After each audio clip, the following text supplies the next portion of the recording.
जाला यार माई सरस्वती तू बनलू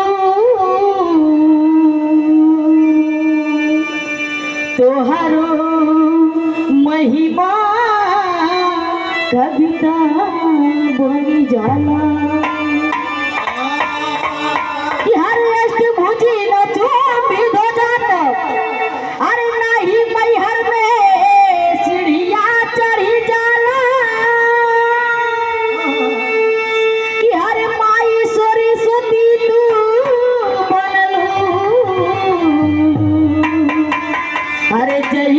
बदरा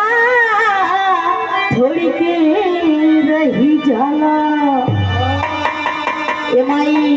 ई बिटिया राव दरबार में आइल बा एगो आस लेके एगो विश्वास लेके माई हौ लोग कहा जाला लड़का होके चाहे लड़की होके हौ लोग भी दुख तकलीफ पड़ेला सबसे पहले अपने माई से कहेले कि हे माई आज हमारे इहे दुखता माई दादा से कही हो दादा रुपया भेजिए तबे माई इलाज करी हो। तो आई एगो छोटा से गीत बंदना हो जाओ।